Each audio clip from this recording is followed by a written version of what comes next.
Y'all, last time I went to Costco and Josiah thought it was a good idea to put those $16 pinwheels in the cart. Now, I didn't even notice until I got home and I started putting it in the fridge, and I was like, boy, if you don't humble yourself, you can make those under $1. We're gonna spread a mayo mustard mix all over a big Papa tortilla. Then we're gonna add our ham and cheese and our veggies of choice. I highly recommend that you do it all over the tortilla before you start rolling it. Don't do it on the edge just like I did, because then they're gonna be a little on the skinny side instead of like the big Papa ones like Costco has. I learned my lesson the first time, but the party must continue. We must pack these along with these niños envueltos that I also made. See how more of a big Papa it is than these? That's because I learned my lesson. But anyways, more of the story is just make your own little wraps, you know, to save yourself a little coin. There you have it, guys. Hope you like this recipe. Bye.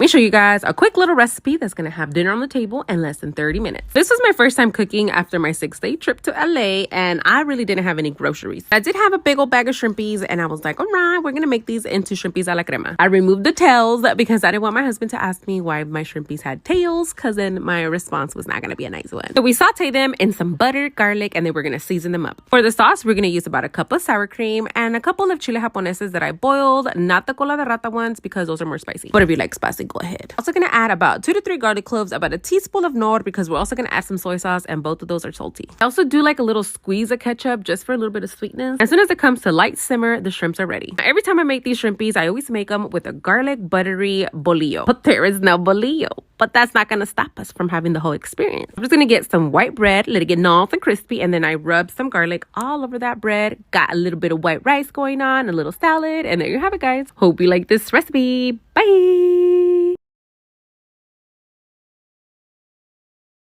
All right, guys, we're approaching a 3-day weekend and people are pulling out their barbecues, and I'm about to show you a chicken marinade that's gonna make them fall on their asses. We're making Margarita Chicken. To your blender, you're gonna add 3 garlic cloves, a quarter piece of onion, a small handful of cilantro, a cup of oil, half a cup of margarita mix, quarter cup of lime juice, and a quarter cup of orange juice. You're also gonna do 3 tablespoons of triple sec and 3 tablespoons of tequila. Don't worry, the alcohol will burn off. The seasoning is optional. I only use it because I have it, but it's lime, garlic, and cilantro. I also do a tablespoon of whole peppercorns and then salt to taste. Last but not least, you're gonna need 2 tablespoons of honey or agave nectar. And I almost forgot, so I blended without the honey. I'm just gonna pour the marinade into my chicken breast, and then I'm just gonna let this marinate for a minimum of 6 hours. I like to do my stuff overnight. Next day, I just throw them on my grill, on your flat top, or whatever you decide to cook them on. I think the grill is a must. Once all the chicken has cooked, the way I like to serve it is in Margarita chicken bowls. Always just make a side of rice, beans, a little macaroni salad, and then just call it a day. And there you have it, guys. A quick chicken marinade for this weekend. Hope you like this recipe. Bye!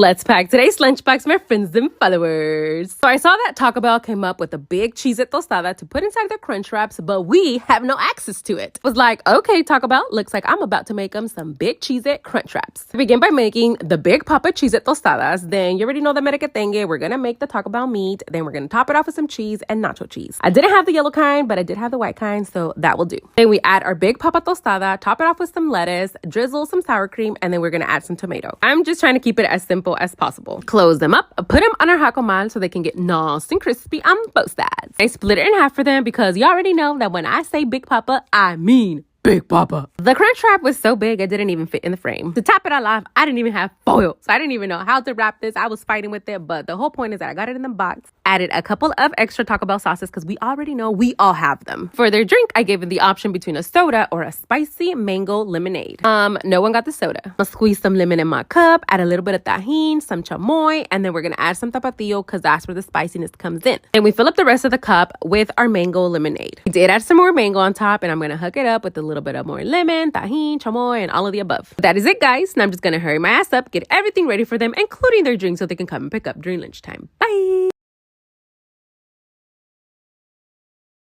You guys have been asking for a couple of meat marinades for this upcoming weekend, and I already showed you guys my favorite one, which was the Margarita Chicken, and now I'm about to show you guys another one. This one is a spicy citrus marinade. To a bowl, you're gonna add a half a cup of oil, half a cup of pineapple juice, quarter cup of lime juice, and a quarter cup of lemon juice. Depending on how spicy you want it, you're gonna go in here with some chipotle and adobo. So I'm gonna add about 2 to 3 tablespoons because I like mine to burn. Also gonna add about 3 to 4 garlic cloves, and I'm gonna use my garlic press. For the seasonings, we're gonna use a yellow chicken seasoning because it has like a little yellow tint that leaves on the chicken, just kind of like the one you see on my finger, and I like that. So like 2 to 3 tablespoons of that seasoning. And we mix everything together and reserve yourself about a 1/4 cup of this marinade because we're gonna use that to like glaze the chicken when it's cooking. And the rest, we're gonna add onto some chicken thighs. I also cut up a whole onion in here into like little slices, and then I put it in there along with the chicken marinade, and then I let this marinate overnight. Next day, you just grill up your chicken, make sure it rests before you start cutting it up, or else the juices are gonna go everywhere and then your chicken's gonna be dry. The way you can serve this is with either rice and beans, or you can just make yourself a nice little chicken bowl like this. And there you have it, guys. This is chicken recipe number 2. Hope you like this recipe. Bye!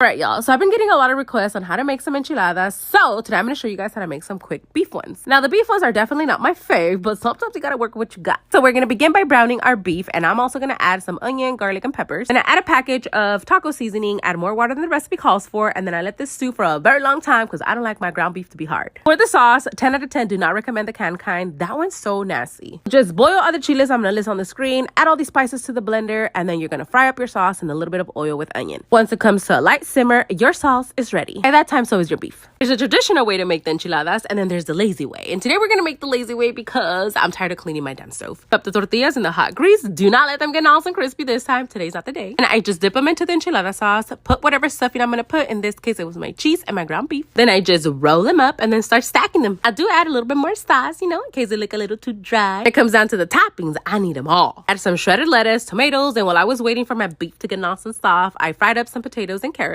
Lots of queso cotija, drizzle some sour cream, some jalapenos, and then an ugly avocado. But those mother truckers are way too expensive to get picky about them. Get what you get and you don't throw a fit. Because I like my enchiladas to burn, I'm gonna add a little bit of chili oil. There you have it, guys. Hope you like this recipe. Bye!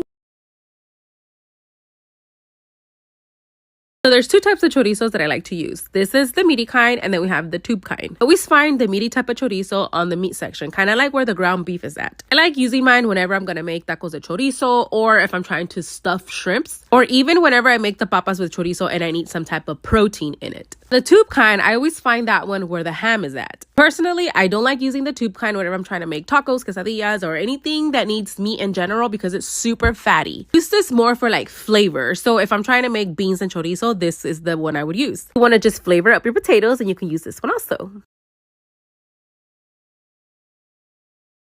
Let me show you guys a quick breakfast idea, especially for those teens who are home from school starving like Marvin and their parents are still at work. Today we're going to make some breakfast tacos. We're going to begin by cooking some potatoes, and then we're going to add some chorizo. Yes, another recipe with potatoes and chorizo. Once that has cooked, you're going to warm up your tortillas in a little bit of oil. Don't be scared, because the more scared you are, the more likely you're going to burn yourself. You're going to literally just warm up the tortillas right now. You add some shredded cheese, or in my case, I added some pepper jack, and I just made a little hole in the middle. That way my egg can go in there and it just doesn't slide off. And I cap my little eggs, cover them up, and let this cook on low for about 2 to 3 minutes until my tortillas nice and crispy and my egg has cooked. Then we add our papas and chorizo, a little bit of avocado, and some salsa if you want to. And you, my friend, just made some breakfast tacos. Usually I give my tacos a nice little squeeze. That way the yolk pops before it pops in my mouth, because I don't like that. There you have it, guys. Hope you like this recipe. Bye!